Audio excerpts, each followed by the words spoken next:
evening, everyone. A very warm welcome to all of you today, and it's lovely to see you all regularly on our Friday meetings.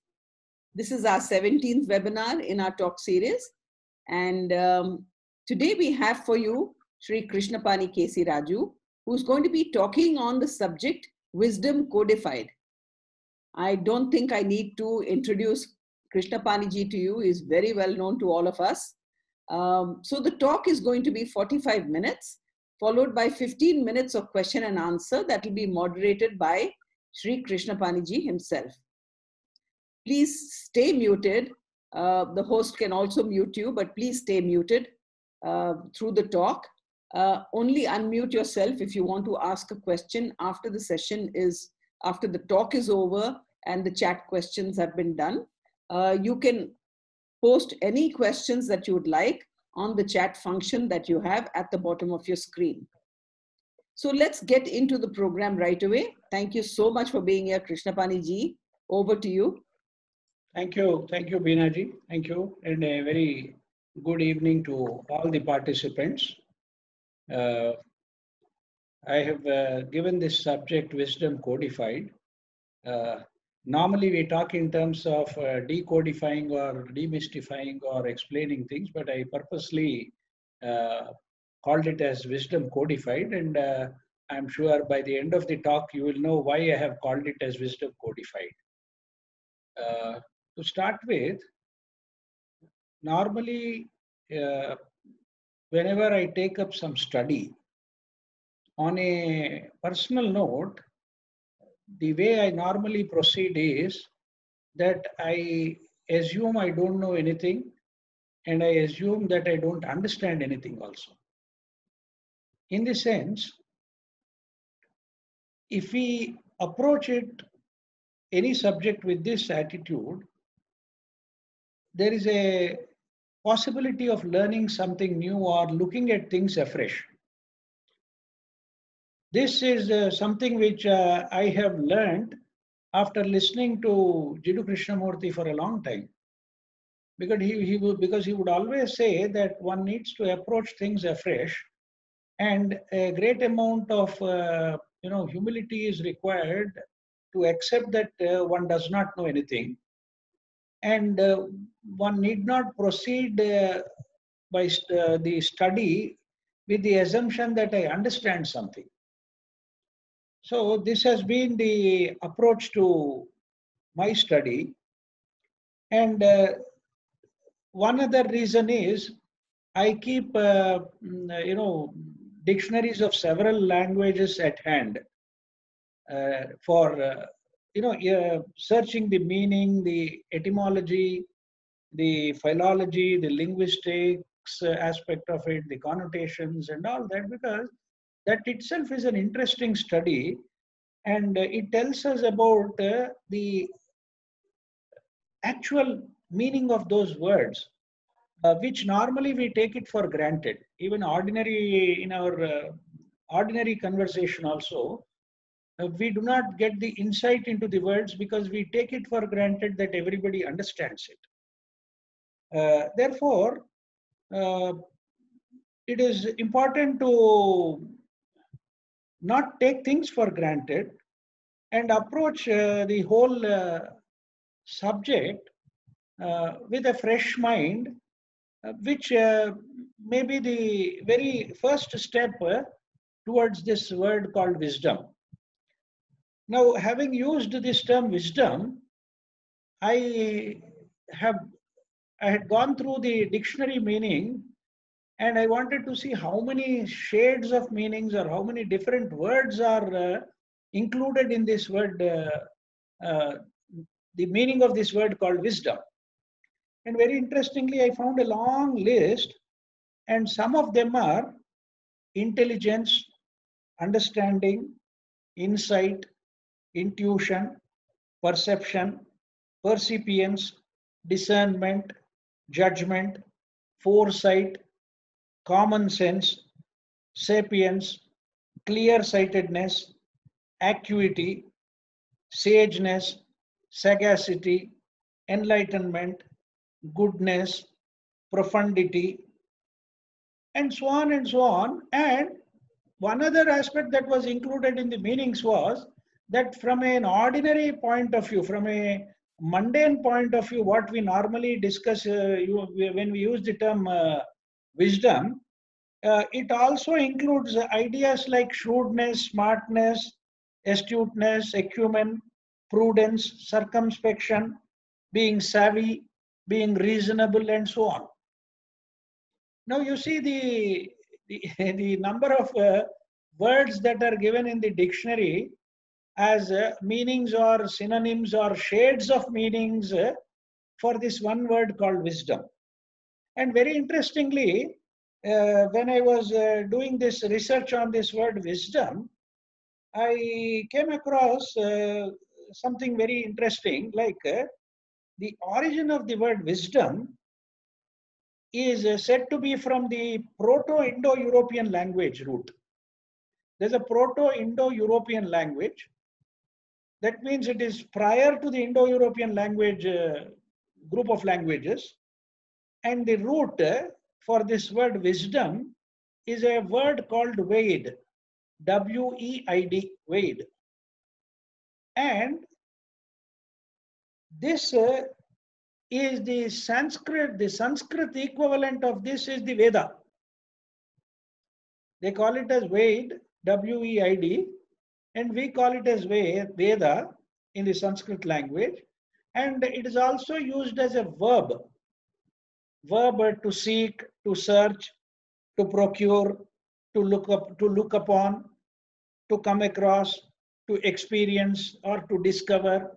All these meanings are also included in that root word called Veda, and it is used in as a verb like Vindati, Vedate. There are several other forms, verbal forms in the Sanskrit language. Why I am emphasizing this particular aspect is, generally when we say wisdom, it is assumed to be only a noun. Because the language also says that wisdom is a noun, and in fact it's an abstract noun.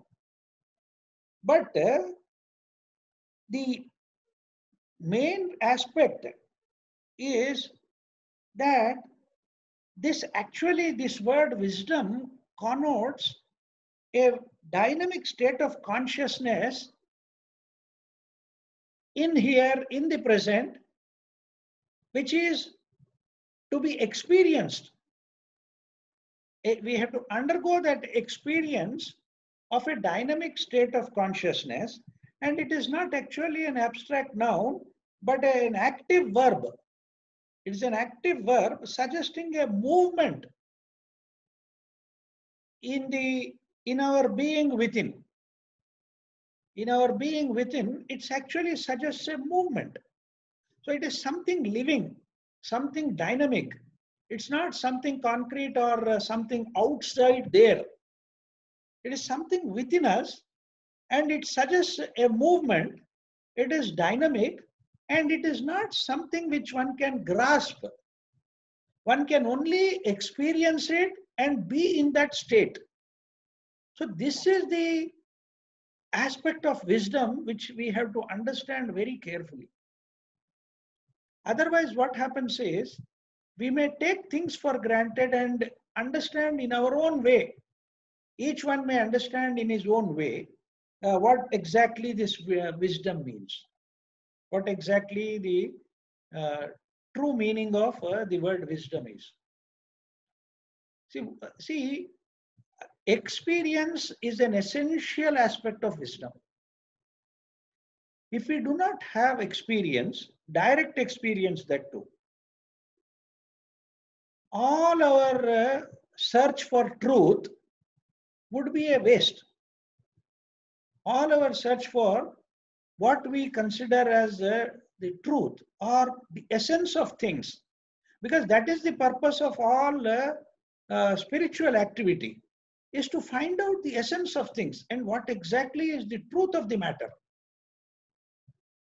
So that aspect has to be very carefully understood, so that we are open to that experience. We are open to receive it It is not something out there for us to grasp, but if you are open, if we are open, there is a possibility of that coming in. It's like keeping a door open, allowing the light and air to come in. So we need not do anything actually in a way. It's just to keep the door open and allow the light and air to come in.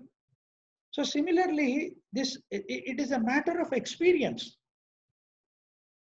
When we talk about terms like truth and ultimate reality or transcendental reality or the general Sanskrit term called Brahman, it is actually that which is not out there, but it is all pervading and it is within us. And the only thing one need to do is to approach it with a freshness and an openness, allowing that to descend or allowing it to be experienced as a dynamic state. It is not something which is to be acquired once for all. It's not like a university degree or a school certificate where once in a lifetime you acquire it and it is yours. No, it's not that kind of thing. It is something which you can't hold on to. It is like we can't hold the fresh air in our palm. We can't hold the ocean in our palm, isn't it? The moment you attempt something like that, it will lose all its dynamism and it will lose all its meaning and purpose. So that's why, very interestingly, in the Maitreya Upanishad, there is a very beautiful mantra which says, Anubhutim vina mudha vrutha brahmani vindate. That means it is like an ignorant person who is trying to grasp or understand Brahman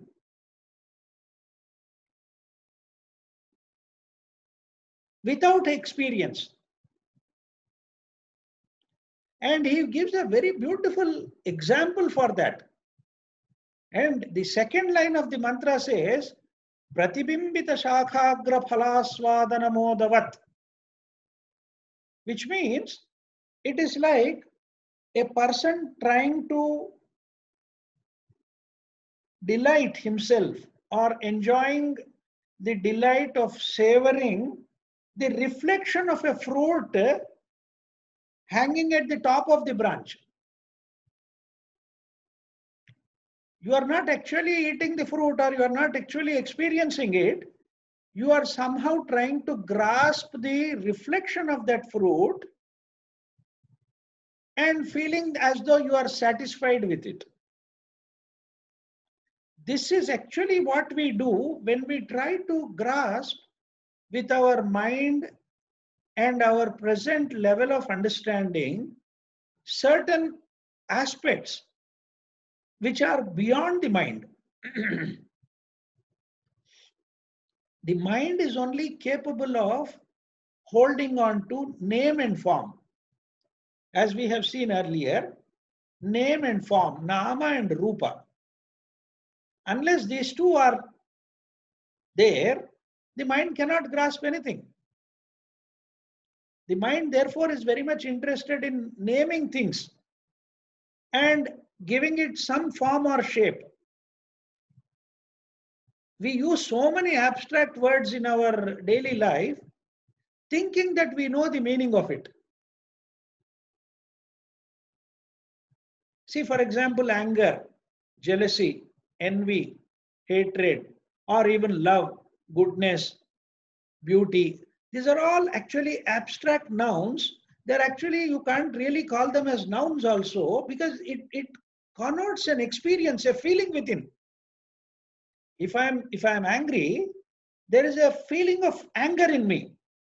And that feeling of anger is something living and dynamic. And I am in that state for the time being when I am angry. Actually, the statement is not I am angry, at the moment and in that particular state, I am anger. I am not angry. I am the anger itself. So similarly, all these abstract words or abstract nouns, we use them very loosely, thinking that we have understood the meaning of it or the sense of it. But truly, if you dwell upon these words, we understand that they represent a particular experience or a quality of an experience undergoing at a particular moment, and we are in that state of being. So this is the aspect which we have to grasp when we talk about wisdom also. Because what happens is our understanding is severely restricted and considerably diminished by our language. For instance, it is in a way it is very unfortunate that we are using the English language. Generally, one would feel very comfortable in one's own mother tongue, isn't it? In a way, that's more comfortable because there is a greater depth of understanding. But when it comes to English, it appears as though we have understood it. A lot of difference between actually understanding it and appearing to have understood it. This is where we have to make a distinction. And language itself has a constraint. Language by itself is a barrier, and in fact that is what we live in this world of our own. We live in a world of our own where the language determines our thought processes, our pictures, and the objective reality of things. For example, I'm not very sure, but somebody told me, the Chinese language is a pictorial language. There's no grammar as most of the other languages have. They have about 5,000-6,000 words, or maybe many more also. But if somebody knows about 3,000 to 4,000 words, he can easily converse in that language because each word is independent and pictorial. Very interestingly, some studies have revealed that when children are taught some words, it takes quite some time for the child to grasp that the content of rain is water. There is a separate word for water and a separate word for rain. In the English language, what happens is both are nouns. But if you really see, do you call rain as water? No. Only when water is falling from the sky to the earth, that action which is denoted by the word rain is what we mean. So technically it should be a verb. This is the problem. So if you have a language which depicts action separately and things separately, there is a greater possibility of understanding things better. This is what I wanted to emphasize, because we do not actually live in the objective world around us. All our activities are here in our mind. We live mostly in our minds. And mostly what happens is, it is the language which structures the whole thing. Because without language, we don't have thought. That's the training which we have given to ourselves. But there can be a movement of thought without language. If for some child is there who has not yet learned the language, it does not necessarily mean that he doesn't have any thought at all. He may be having a better thought because he is able to actually see much more than what we see, because our thought is a barrier or an interference to see things as they are completely. So when we are talking about this aspect of wisdom, it is to be understood that it is something dynamic and moving and action oriented. After all, one cannot call oneself as wise unless that is expressed in action. Or we cannot recognize a person to be wise unless that is demonstrated by that person in action. He has to show. See, if you see the Bhagavad Gita, Arjuna asks a very pertinent question referring to a sthita prajna, one who is firmly established in the transcendental wisdom. He does not ask about anything else other than asking him, how does he talk? How does he walk? How does he move about? How does he go about? Because the externality of that person should demonstrate to us the wisdom in which in the state of his wisdom. So that is the primary issue. Now, I am actually trying to explain this subject of wisdom from two different approaches. And in this particular session, I'll be only covering one approach or one aspect of it. The other thing about, the aspect of wisdom, we can deal with it in a different session. Now, what are the facets of wisdom? I have taken up, or I have identified 4 facets of wisdom. Now, the first facet of wisdom is compassion. Now, compassion, or we can use the term love also, this is the most important facet of wisdom. Wisdom expresses itself as an outpouring of compassion. The expression of wisdom is in the outpouring of compassion or love. There is no wisdom without love.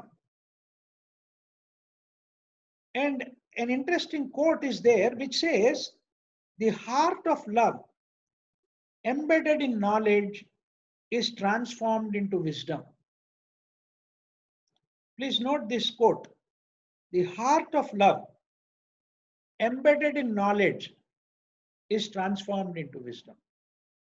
This is a beautiful quote from a book called Thoughts for Aspirants by one of the past presidents of the Theosophical Society, Mr. N. Sriram.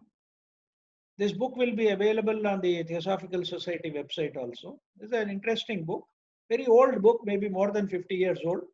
And the title is a very interesting title. It's called as Thoughts for Aspirants. In this particular book, he gives this quote. He says, there is no wisdom without love.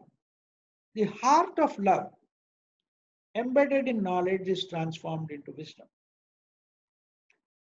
When we talk about this term wisdom, 2 important Sanskrit terms come to my mind. One is what is called as buddhi. The other is called as prajna. You know, when we talk about this term buddhi, it represents a state of consciousness where 2 unique experiences are there. One experience is what is called as direct perception of truth. Generally, when we want to acquire any knowledge, we have to go through this process of acquiring that knowledge through the senses, because senses are the windows which give us the input from the external world. And this input from the senses has to be processed in the brain. It has to be analyzed. It has to be experienced. It has to be converted into knowledge. and stored in memory. This is the process of acquisition of knowledge. But when it comes to the Buddhic level of consciousness, there is this direct perception of truth. You come to know the essence of anything directly. This is what is called as aparokshanubhuti. Paroksha means indirect. Aparoksha means direct. Anubhuti means experience. So aparokshanubhuti is direct and immediate experience of reality. This is one very important aspect of wisdom. And that is where the second thing also comes into play. At the Buddhic consciousness level, we experience what is called as the reality of unity. We experience what is called as the reality of unity. However much we may talk about unity down below here with our mental consciousness, it is literally impossible to feel unity with anything. With your own children or with your own spouse or with your own closest friend, whoever it may be, it's absolutely impossible to feel totally one with them, isn't it? Because the very level of mental consciousness is divisive by nature. It separates the me and the not me. So it is impossible for the mind to understand this, the reality of what is called as unity. This in Sanskrit is called as abheda bhava. Bheda means difference, separate. Abheda means unified, with no differences at all. A state of being, a state of experience where we see the unity. Now, unless there is this experience of unity at some level or the other, it is impossible to understand the meaning of compassion and love and what that outpouring of compassion and love means. In order to be compassionate, one has to come to the state of experiencing the reality of what is called as unity. Aikya bhava, abheda bhava.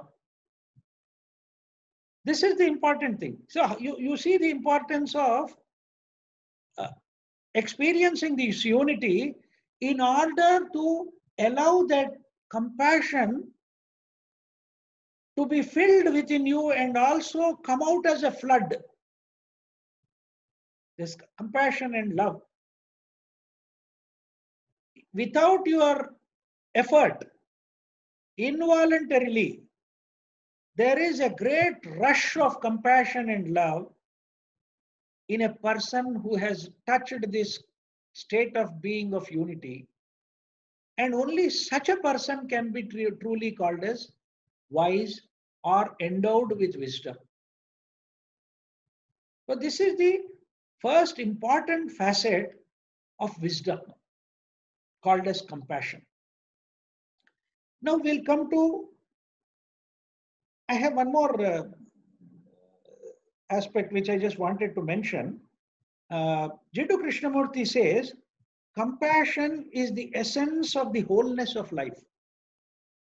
This is also a very beautiful quote. He says, compassion is the essence of the wholeness of life. He calls it as that sense of goodness, the feeling of sacredness of life. And nothing impure can touch compassion and love. Nothing impure can touch that compassion and love. They are pure and unsullied. It has these two aspects of goodness and sacredness. And I humbly request you to not hold on to these words again. We are forced to use words, but try to understand in essence what exactly goodness is, what exactly sacredness means. These are very profound words, the very profound words which need to be contemplated, which need to be made a part of our being, so that in our actions, this goodness is demonstrated. If we see this goodness, people can actually feel that goodness. So as I dwelt upon this aspect of words and their meanings and linguistics and philology and all that, just to impress upon uh, our own state of understanding that these are words which are very profound and they have a large number of synonyms and meanings. And it is not wise to hold on to some words or some understanding of it, but actually try to experience that sense of goodness, that sense of sacredness. So the first facet and the most important facet is what we call as compassion. Now we'll come to the second important facet, which I have called it as observance. Observance has many shades of meaning again, such as obedience, watchfulness, alertness, conforming to law, being vigilant and awakened, and so on and so on. Now, this word observance, I have taken it from the Sanskrit equivalent of the Ashtanga Yoga of Patanjali, which is the translation of the word observance is a translation of the term called niyama. The Ashtanga Yoga talks about the first two limbs as yama and niyama. Yama means a vow. Niyama means an observance, something which one has to follow, something which has to be, you have to allow that to come about. In the sense, it is the abiding by the spiritual and natural laws in the unfolding and blossoming of wisdom. One has to observe, one has to abide by the spiritual and natural laws. In other terms, this is what we call as dharma. When you observe the spiritual laws and the natural laws, you will automatically observe the artificial laws created by a government or an institution. All legal, maxims or laws which are created by the constitution or the parliament or the laws that are passed for governance are basically based on the spiritual and natural laws. So for a person who is abiding by the spiritual and natural laws, he is already acting in total conformity with the law of the land. In fact, he is going much, much beyond the law of the land. He is not only abiding by this letter and spirit of the law of the land, but going much beyond that. So you see, this is the meaning of it, whereby by abiding with the spiritual and natural laws, we are allowing that unfoldment, that blossoming of wisdom in us. Constant watchfulness and being in a state of choiceless awareness. Again, to quote Jiddu Krishnamurti, is very fond of the term called choiceless awareness. Constantly being alert and watchful. As I mentioned right in the beginning, wisdom is not a static thing. Wisdom is not something one acquires once for all and finish with it. No. It is a dynamic state. It is like a flowing river. It's like a flowing river. So constant watchfulness, constantly being alert of one's own thoughts, words, and actions is required, and to be in a state of choiceless awareness. What happens here is then this faculty of buddhi is opened up.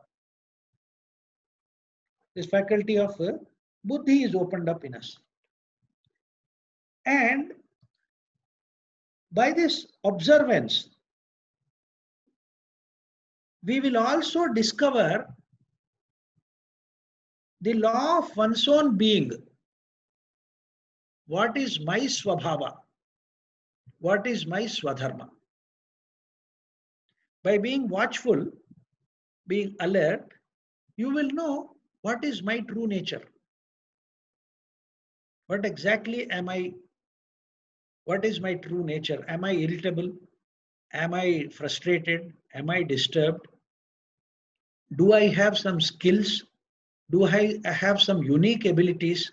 Do I have some unique qualities which I never discovered or which I did not pursue in my life? Because we are so much engrossed in the external life and we are driven by the external forces. See, for instance, long back, I met a gentleman who was a principal of a reputed central school. And he very interestingly asked me a question, sir, when I came to your state, Andhra Pradesh, it was a united state at that time. He said, when I came to here, I found that 90% of the students are obsessed with engineering, medicine, engineering, medicine, engineering, medicine. Beyond these two, they don't see a third course.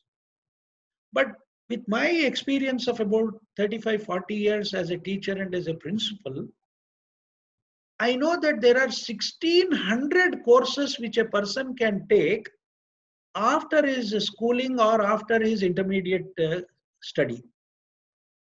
1600 courses. And I'm sure it is very difficult to enumerate even 16. 1% of those courses also we are not aware of it and we don't know. And we don't want our child or we don't want our grandchild or whoever it is to experiment with himself by discovering what are his innate talents, what are his inherent qualities.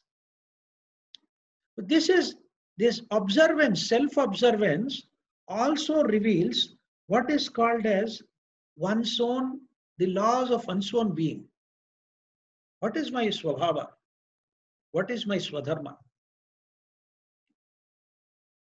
This is the importance of observance, and these observances are something which one need to be very cautious. Generally, what happens is, whatever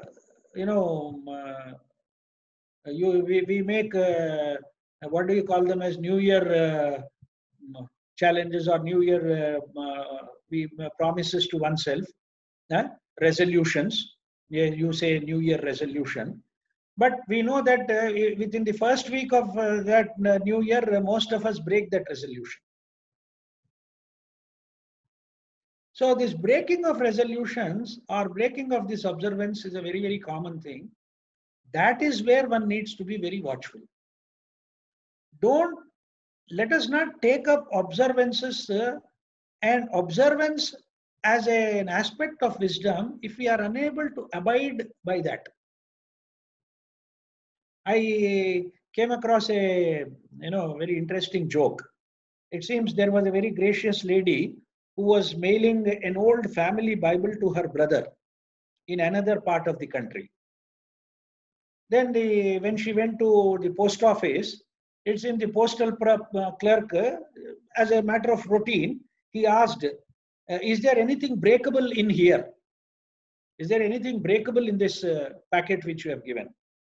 And the lady said, only the 10 commandments. The only thing that can break in this particular Bible is the 10 commandments. Nothing else is breakable. So you see, whenever we take up some resolution or whenever we make a observance or niyama,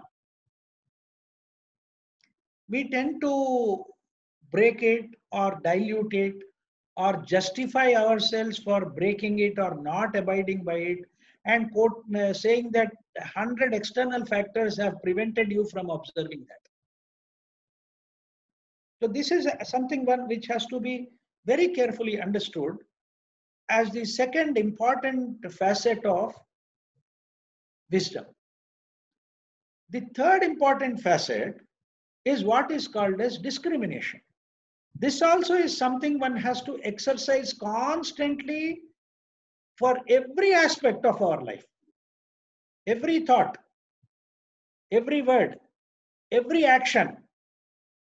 Discrimination is something which we have to observe, and discrimination is that faculty which we have to develop, or that facet, because it is here that one gets an unerring sense of the real and the unreal. You get an unerring sense of the real and the unreal, the eternal and the ephemeral, the imperishable and the transient, and the capacity to actually see everything in its proper perspective and in its essence. Generally, what happens is all our desires, all our emotions, they are the ones which drive us towards things. Therefore, we give unnecessary importance to certain things, over importance to certain emotions, over importance to certain relationships, over importance to possessing things, and so on and so forth. This is a continuous thing that happens because the driving force within us is not discrimination but desire. So the driving force of desire has to be replaced by discrimination so that you can see things in their proper perspective. Essentially, what does it mean? So when you see that, you will be able to put everything in its proper place and proper perspective, and your vision is clarified. Your vision is totally clarified. And the Sanskrit word for clarity is prasada. Prasada literally means lucidity, clarity, limpidity, and so on. So you see, the word prasanna is also derived from this word prasada. Prasanna means pleasant, happy, with a person with a clear mind. So when you have a clear mind, your mind is not disturbed and we are happy, we are at peace with ourselves, and we have a lot of clarity through which we can see the world outside. See, therefore, it is said that wisdom is not a matter of study. Wisdom is not a matter of study, but a matter of living and of sure action which rises above opposites. There is another beautiful quote from the book Thoughts for Aspirants, which says, wisdom is not a matter of study, but a matter of living and of sure action. When you have clarity, you know what you need to do. You don't have any confusion. You don't have any options. You don't have any alternatives. You have a complete clarity about it and you know what to do in any given situation. That is what discrimination, constant practice of that discrimination brings us to. So that we are sure of our action which rises above opposites. There are no opposites now. There's only one action to be performed, which is the right action, which comes through the understanding of this facet called as discrimination. And lastly, the fourth facet is equanimity. Equanimity is the fourth facet, an unruffled state of being, undisturbed by anything that may happen externally, is the sine qua non of wisdom. You're totally unruffled, undisturbed. We have used the term from the Bhagavad Gita called Sthita Prajna. It is exactly the same thing when we talk about equanimity. It is being unruffled and undisturbed by anything that happens outside you. Anything and everything. There are no exceptions. There are absolutely no exceptions. We have to note this very carefully. We may think that there are exceptions. What if something horrible happens to my family? What if something horrible happens somewhere out there? It doesn't mean that you are not compassionate, because that is the first facet. It doesn't mean that you are indiscriminate. Because of that compassion and because of that observance and because of that discrimination, you come to a state of equanimity. In fact, as I said, the Bhagavad Gita gives a long list of qualities and aspects on this term called Sthita Prajna. I'll not go into that because that's a subject by itself. So, to be wise is to live in an inner harmony that eventually overcomes all outer discord. Again, I am quoting from the Thoughts for Aspirants.